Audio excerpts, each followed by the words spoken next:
We are very confident come June 4th, that will be the last day Congress and their alliance partners, they are going to talk about North-South, they are going to talk about divisive politics. Bengal में पिछले time जो seat आया था 2018 में उसमें उससे ज्यादा seat मिलेगा।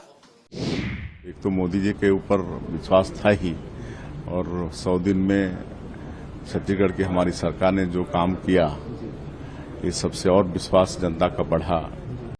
Political scenario after 67, almost all the Dravidian parties were in the forefront in the elections. इन बयानों पे उनको भी विश्वास नहीं है। मुंगेरी लाल के सपने हैं, ये उनको भी पता है, लेकिन दिल को बहलाने को गालिब ख्याल अच्छा है। Giving a reaffirmation that the trend is towards that direction. I'm also equally delighted in states like Tamil Nadu, where I belong, that the numbers, vote share is going up, and we'll be opening our account, we'll be winning seats here. Kerala, it is going up. Telangana, it is going up, and all parts of southern India. And people of different states, they have decided that this time we are going to stand with Modi ji without a doubt. And such an acrimonious campaign they ran. Literally, they ran a north-south campaign. They ran such a divisive campaign, and people are given a very fitting answer. Of course, we have to wait till June 4th, but we are very confident come June 4th, that will be the last day Congress and their alliance partners, they are going to talk about North-South. They are going to talk about divisive politics. And India, after 70 years in this 2024 June 4th elections, when the results come, after 70 years will truly be united Bharat, because no more the political parties can play the North-South card like DMK used to play for a long time. Now Congress has learned from their alliance partners. Congress is playing this North-South card for the last 2-3 years. And that we are equally delighted. And more than that, in a democracy, it is really tough for an incumbent government after 10 years in such a multipolar democracy like our country to come with a larger mandate. It only shows the kind of love and trust people have for Narendra Modi ji, and the enduring love people have for him across, states where we have already maxed out seats, we are again maxing out. In states where the base was low, we are growing. It only shows our country completely trust our Prime Minister Narendra Modi ji. And June 4th, I am expecting the results to be even better than what the exit polls have predicted. And especially in Tamil Nadu, I believe the results will be even better. ये तो प्रारंभ से ही लग रहा था कि पूरे देश का आशीर्वाद भारतीय जनता पार्टी को और देश के यशस्वी प्रधानमंत्री श्री नरेंद्र मोदी जी को मिलेगा। पूरा देश चाहता है कि श्री नरेंद्र मोदी जी तीसरी बार सरकार बागडोर संभालें, और पूरे देश में वातावरण अच्छा था। छत्तीसगढ़ में तो था ही, और छत्तीसगढ़ में तो पूरी सीट 11 की 11 दे ही रहे हैं, और मुख्यमंत्री के नाते कई प्रदेशों में हमारा जाना हुआ, तो वहाँ भी भारतीय जनता पार्टी के पक्ष में बहुत अच्छा वातावरण था। तो आज अगर एग्जिट पोल में एनडीए का बढ़त दिखा रहा है तो कोई आश्चर्य की बात नहीं है।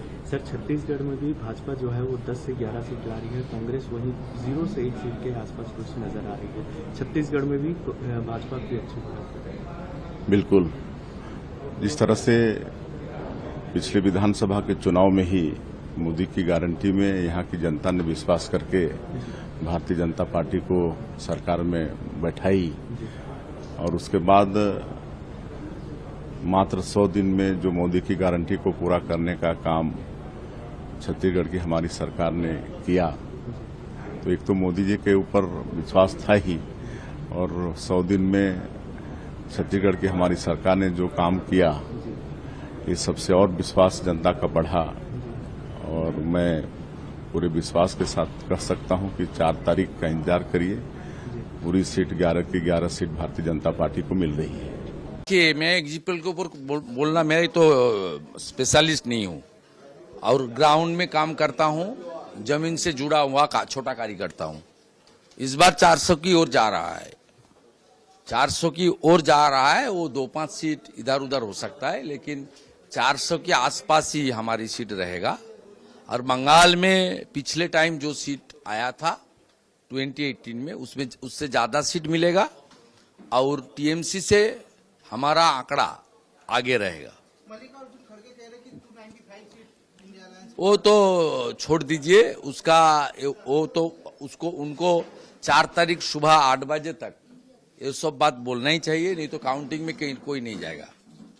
काउंटिंग में काउंटिंग एजेंट जाने के लिए बहुजन समाज पार्टी को भी बोलना पड़ेगा, हम लोग 200 सीट में जीत रहा है। पूरे 7 चरणों का चुनाव हो चुका है बंगाल में, पूरे चरण काफी हिंसा हुआ, काफी संदेशखाली में brutally injured, perhaps one hour workers में किल में डेथ, बहुत अत्याचार हुआ।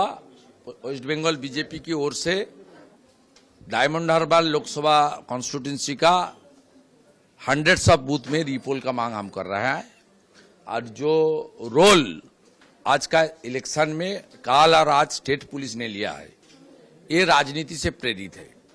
और पूरा दिन सीएपीएफ को ये लोग मिसगाइड किया।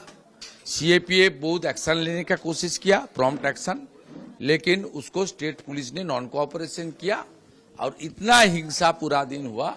इसके लिए जिम्मेदार पश्चिम बंगाल पुलिस है, जिनको सब लोग बुलाता है Mamata police, not West Bengal police, not Kolkata. Tamil Nadu, I think, even though, as I said, I predict more number of seats all over India also, Tamil Nadu also, I feel we'll get more seats. Because there are some undercurrent support for the BJP, and we have taken a bold step without the Dravidian parties for the first time. We have taken a bold step, and without the Dravidian parties, we have made a mark in the politics of Tamil Nadu. And Tamil Nadu, our Honorable Prime Minister, respected the sentiments of Tamil Nadu, and so many times he also supported us. And I feel more vote share and more numbers we will get. But we are happy that we have made a mark in the Tamil Nadu politics for the first time. Different leaders were saying that in Tamil Nadu it will be in double digit, and the prediction is saying that 1 to 3 seats. No, according to that, it's little disappointing, but I feel still we'll get more number of seats. And I think we have given a good fight. We have worked very hard. We have given a good fight. And in the political scenario after 67, almost all the Dravidian parties were in the forefront in the elections. Now BJP was in the forefront, and we have made a mark in the Tamil Nadu politics, and numbers also, arithmetic also, because we have to say, before we were in the alliance and now we have taken a bold step to be away from ADMK, and DMK is with the strong glued with the same alliance. So arithmetic also plays a role. But in spite of that, we have made a mark, I have to say. इन बयानों पे उनको भी विश्वास नहीं है। मुंगेरी लाल के सपने हैं, ये उनको भी पता है, लेकिन दिल को बहलाने को गालिब ख्याल अच्छा है। 4 तारीख तक कुछ ना कुछ कहेंगे। सच ये है कि मोदी जी देश की जनता का विश्वास है और श्रद्धा के साथ लोगों ने मोदी जी को वोट किया है। सर क्या देखते हैं, आप विधायक भी हैं, अभी लोकसभा प्रत्याशी भी हैं, और जो दावे किए जा रहे हैं कि 5 से 10 लाख वोटों से आप जीतने भी वाले हैं, तो आपका भविष्य हम क्या देख रहे हैं कि केंद्रीय मंत्री या फिर कुछ और? हम अपने भविष्य के बारे में चिंता नहीं करते। पार्टी जो काम देती है वो करते हैं। सांसद का काम पक्का है। सर राहुल गांधी जी ने जो दावे किए थे कि भारतीय जनता पार्टी की जो सीटें हैं करीब 200 तक, उनका भविष्य, और मल्लिकार्जुन खड़गे, उनका भविष्य आप किस तरीके से देखते हैं आने वाले समय? एक तो उनके दावों पे ही लोग हंसते हैं। मध्य प्रदेश में भी कहते थे 150 से ज्यादा सीट आएगी। ना तो कांग्रेस का कोई भविष्य बचा है और ना राहुल गांधी जी का भविष्य बचा है। सर जो मैट्रिक्स का जो एग्जिट पोल आ रहा है वो एनडीए को 353, 368 तक बता रहा है। इंडिया गठबंधन जो है उसको 118 से 133 तक बता रहा है, और अन्य दलों को 43 से 48 बता रहा है। और इसी तरीके से पामार करके जो है उसमें 359 सीट बीजेपी को और इंडिया गठबंधन को बता रहे हैं, साथ एनडीए को बता रहे हैं, और इंडिया गठबंधन को 154 सीट और 30 सीटें अदर को बता रहे हैं। क्या कहेंगे?